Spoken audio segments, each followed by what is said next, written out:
नमस्कार दोस्तों, मैं हूं अयान और आप सुन रहे हैं हॉरर कहानी अब भी मेरी जुबानी। दोस्तों, राजस्थान के बीकानेर जिले की रहने वाली एक लड़की है जिसका नाम अनुराधा है और वह हमारी सब्सक्राइबर भी हैं।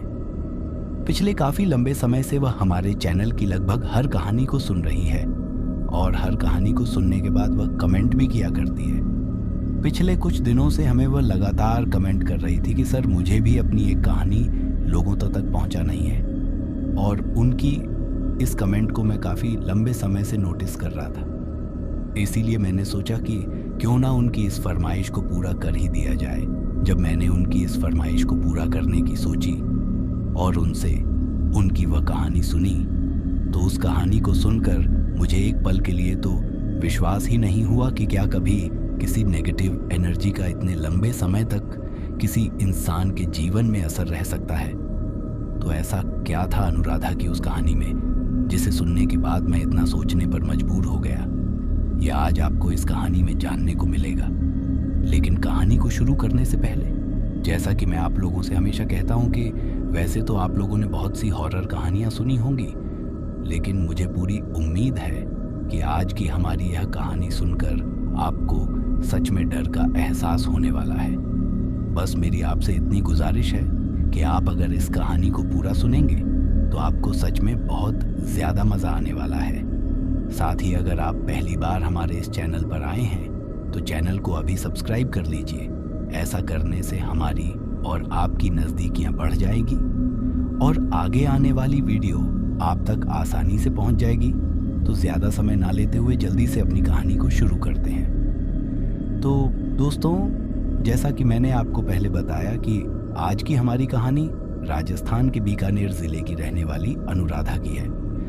तो चलिए अब ये कहानी अनुराधा के पॉइंट ऑफ व्यू से ही सुनते हैं। दोस्तों, मेरा नाम अनुराधा है और जब ये घटना मेरे साथ हुई उस वक्त में काफ़ी छोटी हुआ करती थी। लेकिन जब ये घटना मेरे साथ हुई तब मुझे इस बात का ज़रा भी अंदाज़ा नहीं था कि इस घटना का असर पूरे जीवन भर मेरे ऊपर रहेगा।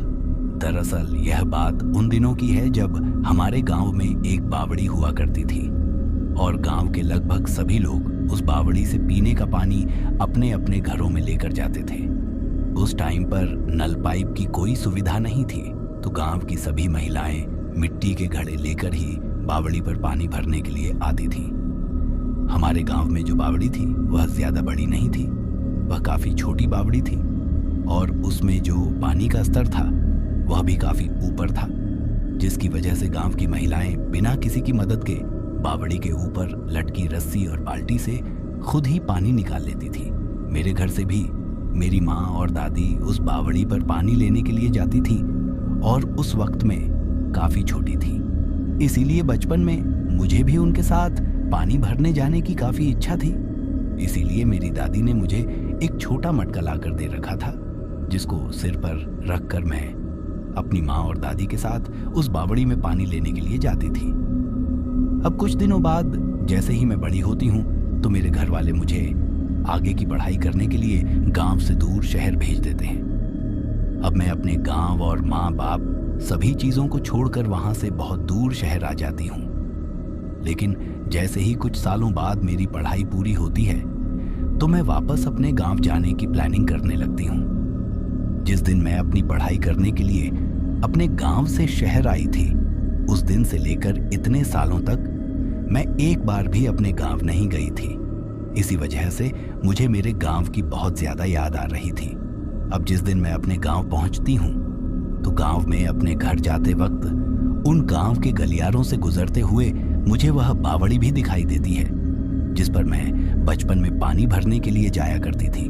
उस बावड़ी को देखकर मैंने तभी मन ही मन में सोच लिया था कि मैं आज घर पहुंचते ही सबसे पहले इस बावड़ी पर अपनी माँ और दादी के साथ पानी भरने के लिए आऊंगी। इसके बाद मैं अपने घर पहुंचती हूँ और सभी लोगों से मिलने के बाद मैं अपनी माँ से कहती हूँ कि चलो ना माँ, उस बावड़ी से पानी भर कर लाते हैं। अभी मैंने माँ से इतना कहा ही था कि तभी अचानक से माँ मेरे ऊपर बहुत ज्यादा गुस्सा करने लगती है और वह मुझसे कहती है कि आगे से नाम भी मत लेना उस बावड़ी का, और यह बात अपने दिमाग से बिल्कुल निकाल देना कि उस बावड़ी पर पानी भरने के लिए या फिर किसी भी काम के लिए जाना है माँ का।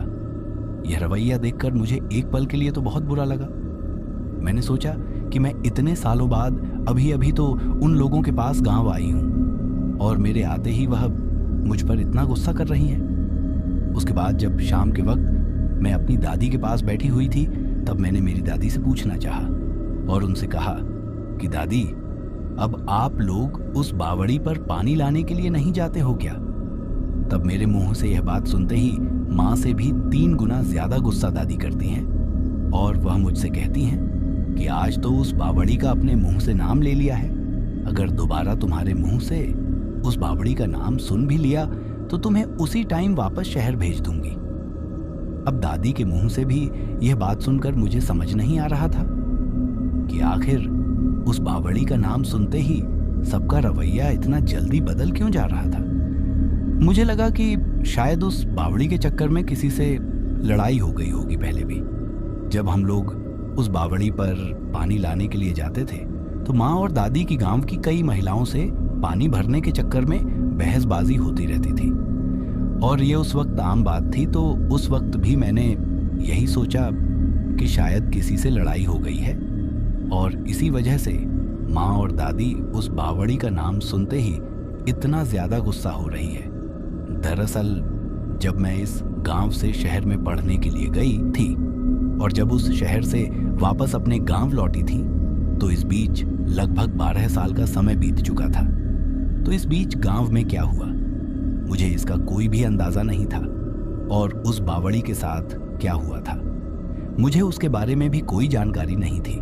मैंने तो सिर्फ अपने दिमाग में यही सोच लिया था कि शायद पानी भरने के चक्कर में घर वालों की किसी से लड़ाई हो गई है और इसीलिए अब वो लोग उस बावड़ी पर पानी भरने के लिए नहीं जाते हैं। तभी मेरे दिमाग में बैठे बैठे ख्याल आया कि अगर घर वालों की किसी से उस बावड़ी पर पानी भरने की वजह से लड़ाई हो गई है तो मैं दिन के समय उस बावड़ी पर पानी भरने के लिए नहीं जाऊंगी, बल्कि मैं रात के समय उस बावड़ी पर पानी भरने के लिए जाऊंगी, क्योंकि रात के समय तो सभी लोग अपने अपने घरों में सोए रहते हैं और उस वक्त मुझे कोई भी उस बावड़ी से पानी भरते हुए नहीं देखेगा। अभी यही सोचकर मैं रात होने का इंतजार करने लगती हूँ, क्योंकि मेरे अंदर उस बावड़ी से पानी भरकर लाने की इतनी ज्यादा इच्छा हो रही थी कि आप सोच भी नहीं सकते। क्योंकि मैं शहरी जीवन से काफी ज्यादा ऊब चुकी थी और अब मैं अपने बचपन को फिर से जीना चाहती थी, गांव की उन यादों को फिर से ताजा करना चाहती थी। लेकिन मुझे क्या पता था कि मेरे जाने के बाद गांव में इतना कुछ बदल चुका था कि जिसके बारे में मैंने कभी सपने में भी नहीं सोचा था और ना ही मुझे इस बात का जरा भी अंदाजा था कि मैं रात को अकेली उस बावड़ी पर पानी भरने जाने की प्लानिंग करके अपने जीवन की कितनी बड़ी गलती करने जा रही थी।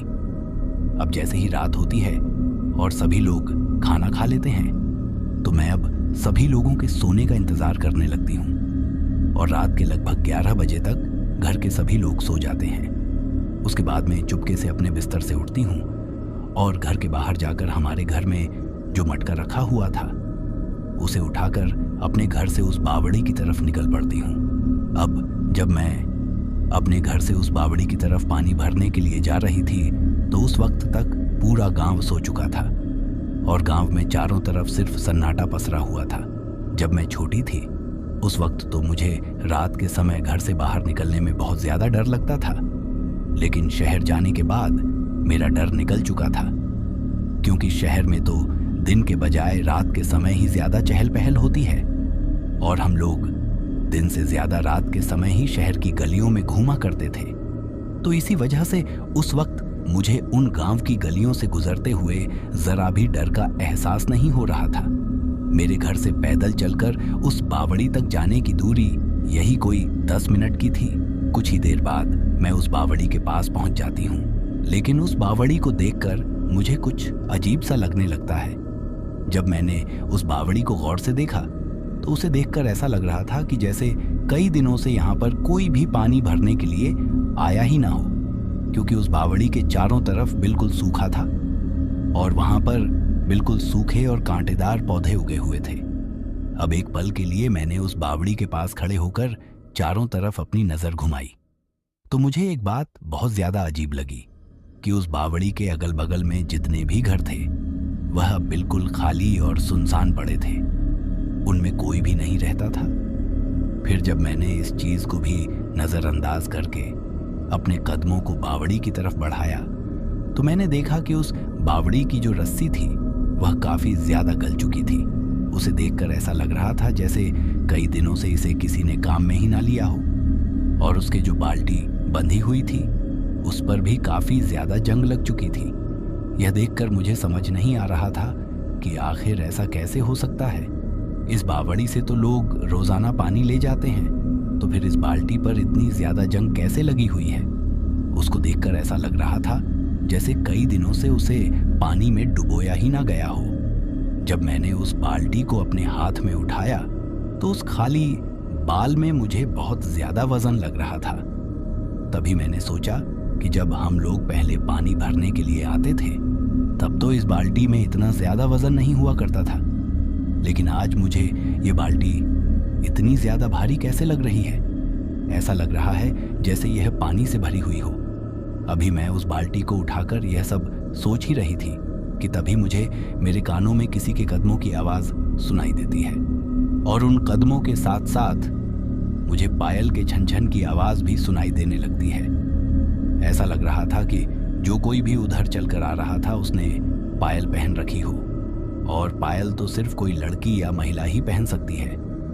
तभी मैं कुछ देर वहां पर रुककर वह जो कोई भी उधर आ रही थी उसके आने का इंतजार करती हूँ, लेकिन मुझे मेरे कानों में सिर्फ छन छन पायल की आवाज ही सुनाई देती है, लेकिन वहां पर कोई भी नहीं आता है। तभी अचानक पता नहीं मुझे क्या होता है कि जब मैंने चारों तरफ अपनी नजर को घुमाया और उस माहौल को देखकर पता नहीं अचानक से मुझे थोड़ा थोड़ा डर लगने लगता है। वह रात का घना अंधेरा, वह सुनसान पड़ी बावड़ी और उसके साथ ही वह खाली वीरान पड़े पुराने मकान, और वह मेरे कानों में सुनाई देती पायल की छन छन की आवाज अब मुझे डरने पर मजबूर कर रही थी। अब जैसे जैसे मेरे डर का स्तर बढ़ रहा था वैसे वैसे ही मेरे शरीर से पसीने की बूंदें भी निकलने लगी थी। और तभी मैंने सोचा कि मैं फटाफट अपने मटके में पानी भरकर यहाँ से निकलती हूँ। इसके बाद मैंने उस बाल्टी को उस बावड़ी में नीचे की तरफ पानी भरने के लिए डाला, और जब मुझे उस बाल्टी की पानी में डूबने की आवाज मेरे कानों में सुनाई देती है तो फिर मैं उस रस्सी को ऊपर की तरफ खींचने लगती हूँ। लेकिन मेरे पूरे शरीर की ताकत लगाने के बावजूद भी मैं उस रस्सी को एक हाथ भी ऊपर नहीं खींच पा रही थी। मुझे लगा कि ऐसा क्या हो गया है जो यह पानी की बाल्टी ऊपर ही नहीं आ रही है। मेरे बार बार कोशिश करने के बावजूद भी वह पानी की बाल्टी जरा भी ऊपर नहीं आ रही थी। तभी मैंने एक बार नीचे उस बावड़ी में झुककर देखने की सोची, और जैसे ही मैंने नीचे की तरफ झुककर उस बावड़ी के अंदर देखा तो उसके अंदर झांकते ही मेरी तो हालत ही खराब हो जाती है।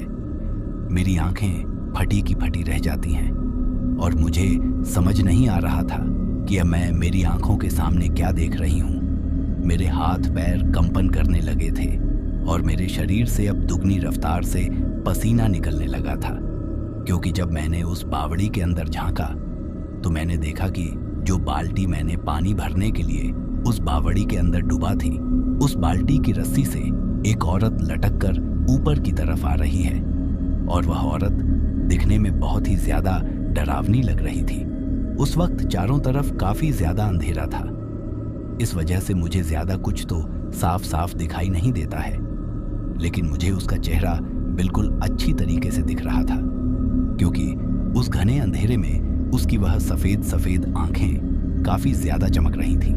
जब मैंने गौर से उसके चेहरे की तरफ देखा तो मुझे दिखा कि उसकी दोनों आंखों के बीच का जो काला कांच है वह गायब था, और उसकी आंखें बिल्कुल अंडे की तरह सफेद थीं, और वह उस अंधेरे में काफी ज्यादा चमक रही थी। इसके साथ ही उसका चेहरा काफी ज्यादा गला हुआ था।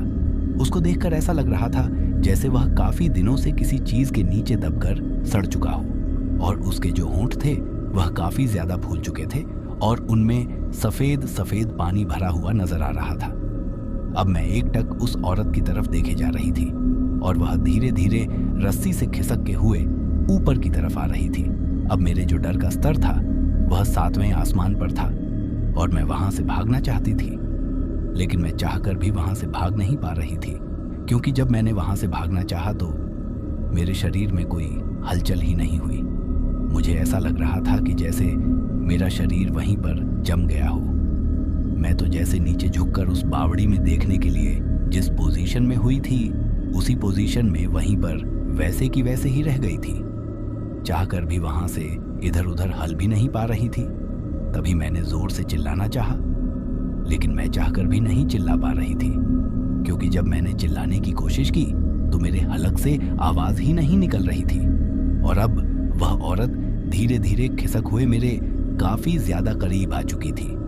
अब उसके और मेरे बीच में बस कुछ ही फीट की दूरी बची थी।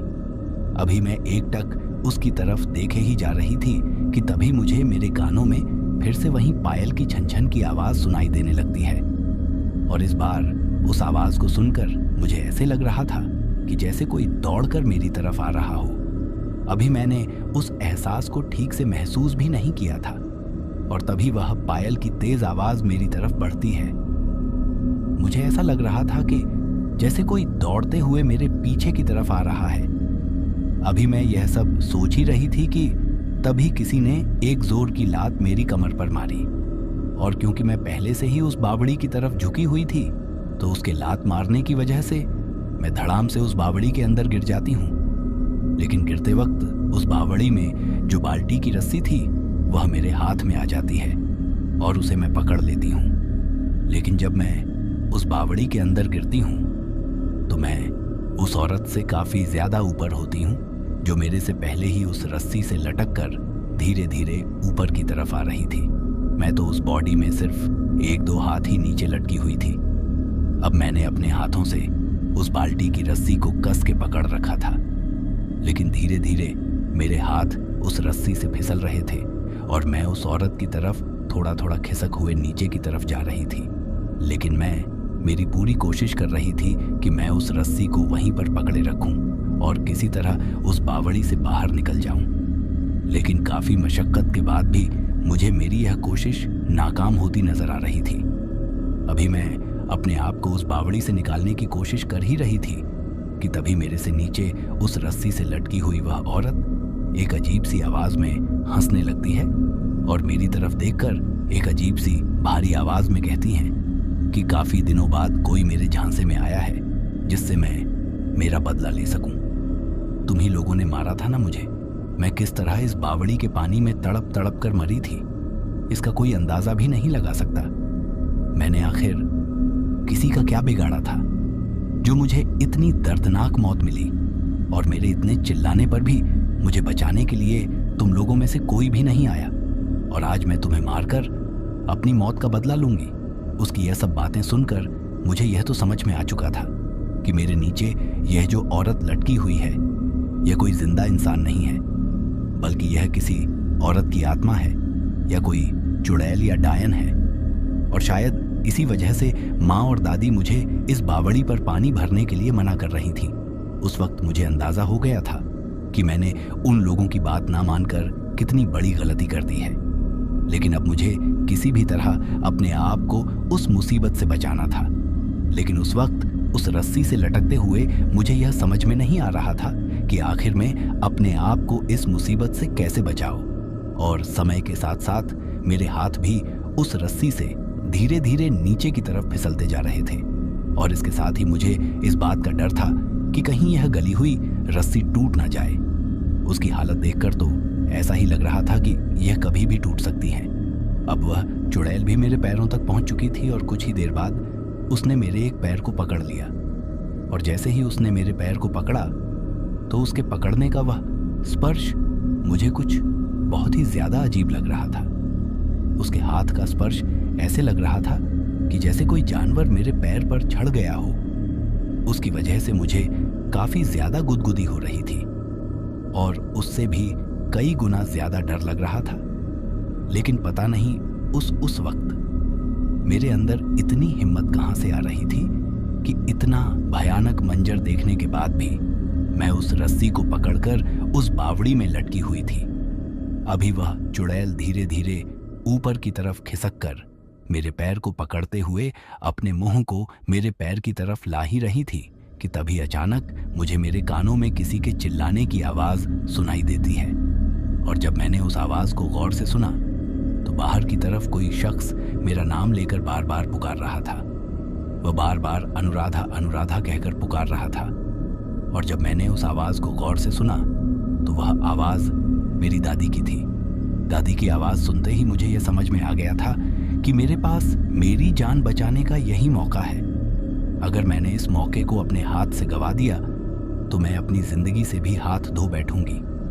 तभी मैंने बहुत हिम्मत करके एक बार जोर से चिल्लाना चाहा और उस वक्त पता नहीं कैसे लेकिन मेरे मुंह से आवाज निकल जाती है और मैं जोर से चिल्लाती हूं कि दादी, लेकिन शायद मेरे चिल्लाने की आवाज दादी के कानों तक नहीं पड़ रही थी। तभी मैं एक बार जोर से पूरी हिम्मत के साथ फिर से चिल्लाती हूँ और इस बार शायद दादी ने मेरी आवाज सुन ली थी।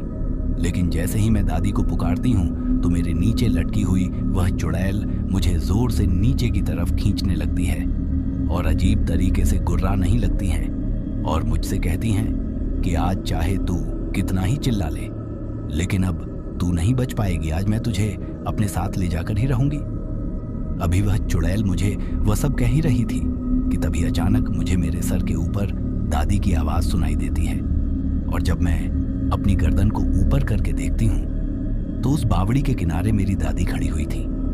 और मेरे साथ यह मंजर होता देख एक पल के लिए तो दादी भी बहुत ज्यादा घबरा जाती है, लेकिन उसके बाद वह किसी तरह हिम्मत करके उस चुड़ैल से कहती है कि अरे चमेली, ये मेरी पोती है, तू इसे कैसे मार सकती है? आखिर इसने तेरा क्या बिगाड़ा है? तभी वह चुड़ैल बहुत जोर से चिल्लाते हुए दादी से कहती है कि तू उस दिन तो बचाने के लिए नहीं आई जिस दिन मैं इस बावड़ी में डूबकर मर रही थी। तुझे पता भी नहीं है कि मैं कितनी चिल्लाई थी उस दिन, लेकिन किसी ने भी मेरी नहीं सुनी, तो फिर आज मैं किसी की क्यों सुनूं? मैं आज इसे अपने साथ लेकर ही जाऊंगी। मैं काफी अकेली हूं और मुझे अपने साथ कोई चाहिए।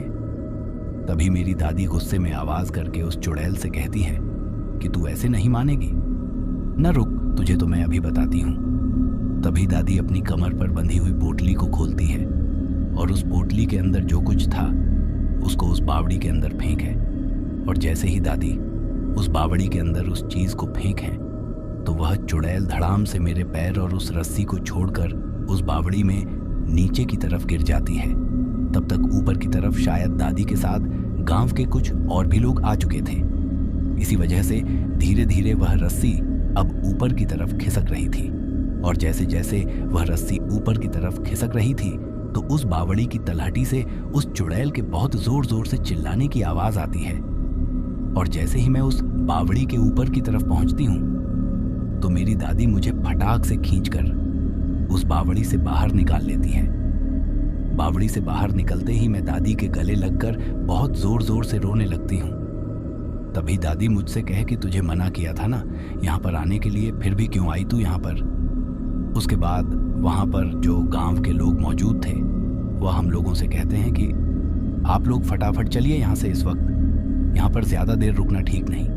तभी हम सभी लोग उस बावड़ी से हमारे घर की तरफ जा ही रहे थे कि रास्ते में ही मुझे मेरी माँ मिल जाती है और वह दादी से पूछती हैं कि क्या हुआ। तो दादी उनसे कहती हैं कि तू घर चल, वहाँ चलकर मैं तुझे सब कुछ बताती हूँ। घर जाने के बाद दादी ने माँ को सारी बात बताई, लेकिन मेरे मन में भी अभी बहुत से प्रश्न उठ रहे थे कि आखिर वह चुड़ैल कौन थी, वह किसकी आत्मा थी और आखिर वहां पर ऐसा क्या हुआ था जिसके बाद माँ और दादी अब उस बावड़ी पर पानी भरने के लिए नहीं जाते।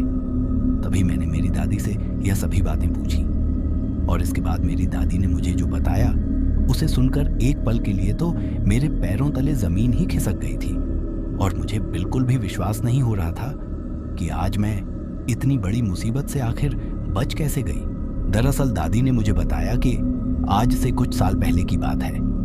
पहले की तरह ही उस बावड़ी से सभी लोग पानी लेने के लिए जाते थे, लेकिन एक दिन शाम के वक्त दिन ढलने के बाद गांव की वह औरत जिसका नाम चमेली था वह उस बावड़ी पर पानी भरने के लिए जाती है और जैसे ही उसने उस बाल्टी को उस बावड़ी में पानी भरने के लिए डुबाया तो उस बाल्टी को ऊपर खींचते वक्त पता नहीं कैसे उसका संतुलन बिगड़ा। उसका पैर फिसला या फिर उसके साथ कुछ और हुआ, यह तो किसी को नहीं पता।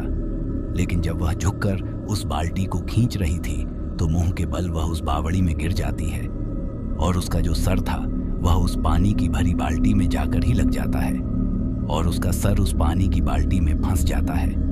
उस रात शायद वह अपने आप को बचाने के लिए उस बावड़ी में काफी तड़पी भी थी। लेकिन उस दिन गांव में किसी की शादी थी और इसी वजह से बैंड बाजे की आवाज में उसके तड़पने और चिल्लाने की आवाज किसी को भी सुनाई नहीं देती है और उस दिन उस बावड़ी में डूबकर उसकी मौत हो जाती है। फिर दूसरे दिन सुबह जब गांव की औरतें उस बावड़ी पर पानी भरने के लिए जाती हैं तो उन्हें उस बावड़ी में उसकी लाश डूबी हुई मिलती है, जिसके बाद पूरे गांव में यह खबर आग की तरह फैल जाती है। इसके बाद उस रस्सी के बल ही उसकी की लाश को उस बावड़ी से बाहर निकाला जाता है और जब उसे ऊपर निकाला गया था तो उसका चेहरा उस पानी की बाल्टी में ही फंसा हुआ था। जब उस बाल्टी को उसके चेहरे से हटाया गया तो उसकी आंखों और उसके चेहरे को देखकर गांव के सभी लोग काफी ज्यादा डर गए थे, क्योंकि उसकी आंखें पूरी तरीके से बाहर निकल चुकी थीं और उसका मुंह पूरा का पूरा खुला हुआ था। उसे देखकर ऐसा लग रहा था कि मरने से पहले वह काफी ज्यादा तड़पी थी। फिर उसके कुछ दिनों बाद तक तो उस बावड़ी से कोई भी पानी लेने के लिए नहीं जाता है। लेकिन तू तो जानती है कि हमारे गांव में पीने के पानी का सिर्फ वही एक स्रोत था, जिसकी वजह से उस बावड़ी से पानी ना निकालने की वजह से गांव में पानी की काफी ज्यादा किल्लत हो गई थी और सभी लोग पीने के पानी के लिए भी बहुत ज्यादा परेशान हो गए थे।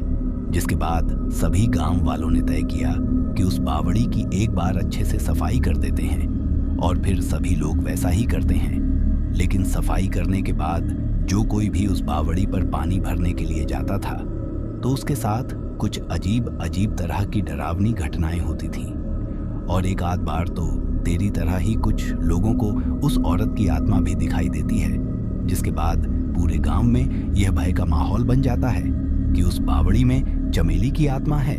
जिसके बाद धीरे धीरे सभी लोग उस बावड़ी से पानी लाना बंद कर देते हैं।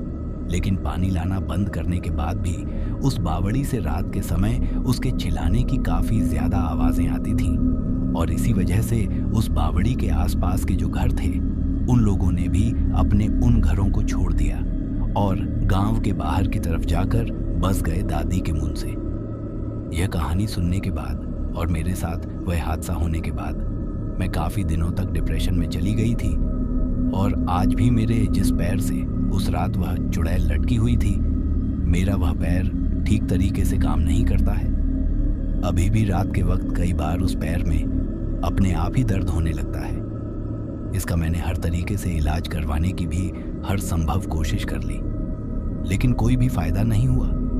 आज मुझे बहुत अफसोस होता है कि काश उस रात माँ और दादी की बात मानकर मैं उस बावड़ी पर पानी भरने के लिए ना जाती। तो दोस्तों, यह थी हमारी आज की कहानी। आपको कैसी लगी कमेंट बॉक्स में कमेंट करके ज़रूर बताना। फिलहाल चलता हूँ। बस आप अपना और अपने परिवार का ख्याल रखें और अगर अभी तक भी चैनल को सब्सक्राइब नहीं किया है तो कृपया करके चैनल को सब्सक्राइब कर लीजिए। आपका यह छोटा सा सहयोग हमें आपके लिए ऐसी ही कहानियाँ लाने के लिए प्रोत्साहित करता है।